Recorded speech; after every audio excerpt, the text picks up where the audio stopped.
Okay, so for our classwork today, we're going to practice transcription and translation using a Jamboard. And you guys can, as a class, pause and kind of work. And then I'll make a key and you guys can double check. So the first page of our Jamboard is just merely to kind of set the stage. So here we have a DNA double helix over here on the left. And what we've done is we've used RNA polymerase to open it up and we've exposed our genes. So in my example, the template strand is up on top and you'll see the reason for that. So let's go to our second slide because that's one that I started for you.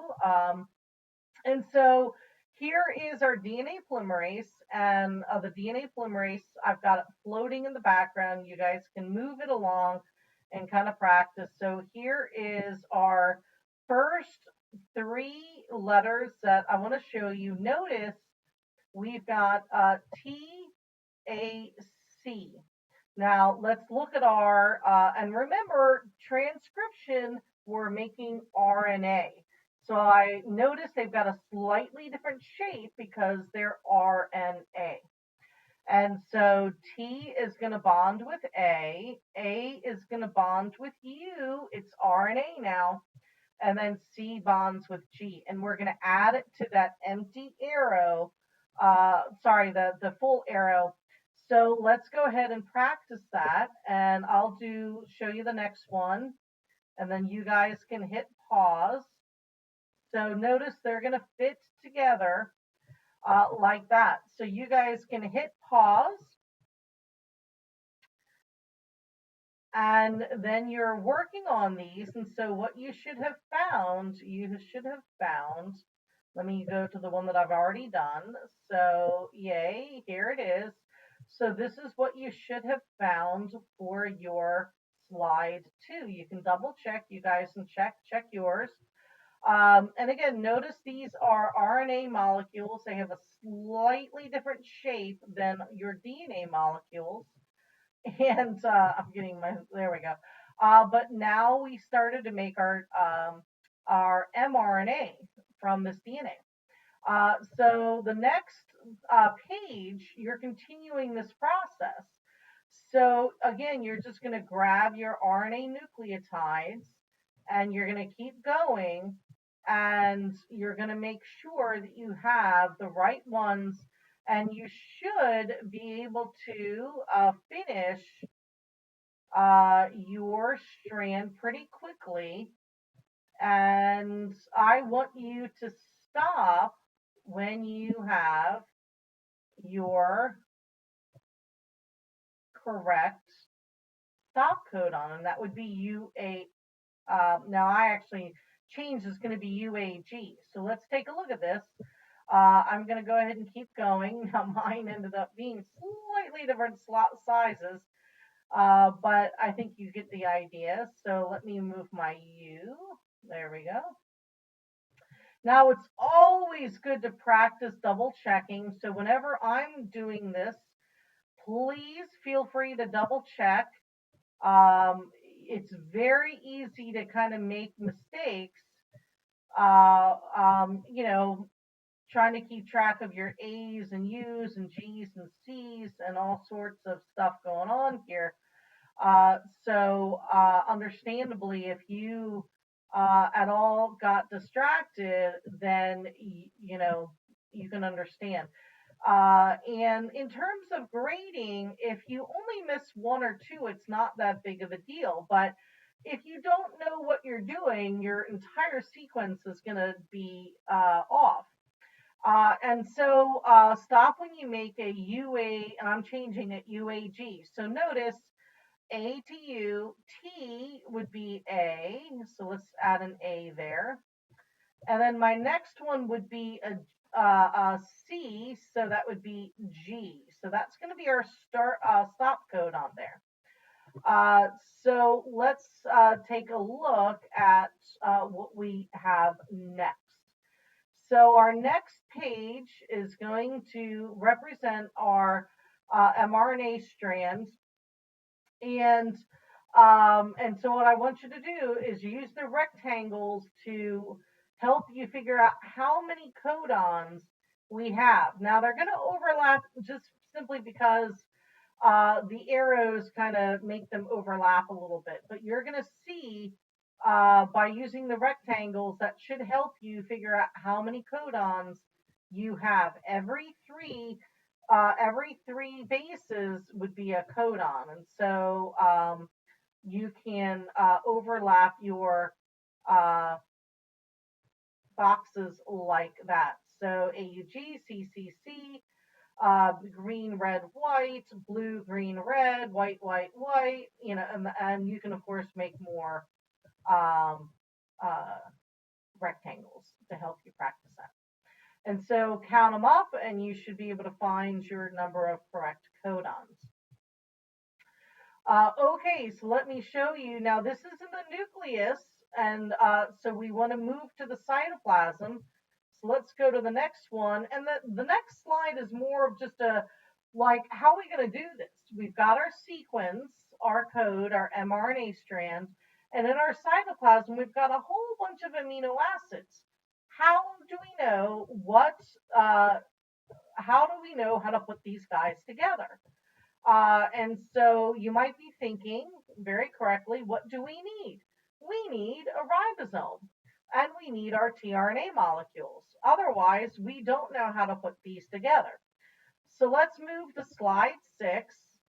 Let's take a few seconds to label this correctly. Hit pause. And you should have labeled the A site is where the amino acid comes in. The P site is where the peptide is growing, the polypeptide, and the E site is the exit site. All right, and then if we move on, you're going to get a chance to translate. So let's do this. Let's go ahead and just initiate our translation. That should be translation. Let me go ahead and change that right now. I'll change it on yours. So we're going to initiate translation. So let's first move our ribosome and our mRNA. We're going to move it so that the first 3 codons are in the P site, and then the second 3 codons are in the A site. We can kind of move this over just a smidge. There we go. And so our first codon is AUG. So again, you guys can hit pause. What's going to be our anticodon? The codon is AUG. The anticodon should be UAC. And notice how they fit very nicely right there. And we're going to drag our methionine. And let's take a look at our next 3 bases, C, C, C. And again, think about if that's our codon, C, C, C, then what's going to be our anticodon?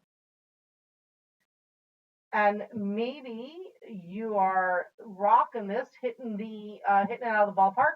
Now, my weird, demented Christmas tree tRNAs, for some reason, this one just got made much bigger. So let's just make that a little smaller. And our tRNA is going to be dragging along with it the right amino acid. Now, that's all we want to do is set it up. And that's going to be slide 7. So we've made our initiation for translation. Let's see what we're going to do next. Now I'm going to move mine so it shows our next 3. Now the next thing that we're going to do, there we go. We're going to make a peptide bond between them. So notice we've got methionine and proline. We're going to grab one of the black lines. It's going to be our peptide bond. And yay, we made a peptide bond between our amino acids. Now, we are good with that. Think about what we're going to do next. We're going to then move our ribosome down. Now, let's move to the next slide because we're going to do this step by step. So this is called translocation. We're moving it across the location. So we're going to move. So our next three codons, so notice my A site is now empty. Look what I did there. All I did was I moved the ribosome down to the next three. We made our covalent bond so we can chuck our demented Christmas tree tRNA out, and he's going to be floating away. And now we've got GAU. So that's our codon, GAU. What's going to be our anticodon? And so you should be thinking in your mind, your anticodon should be CUA. And so if I did this correctly, then we should be able to drag our Christmas tree and it should just sit very nicely. And I know that this is aspartate. And again, we can drag our peptide bonds, and there we go. We can make our next peptide bond. And you should be thinking, okay, what do I know next? What's going to happen? I'm going to move my ribosome down one more. I can chuck my, whoop, don't want to move the wrong, there we go. I can move my tRNA that had the amino acid that's now connected, and I can move my last tRNA in position and with the right amino acid, and then we're going to make our connection very correctly. And I think I've got my tRNAs off a little bit. Let's see. And then we make our next covalent bond. Now the last two slides are just practicing, just like we did in class. AUG is going to be methionine. So the last one, you're just going to drag the right amino acids to the right codon, just like you started with your bell ringer.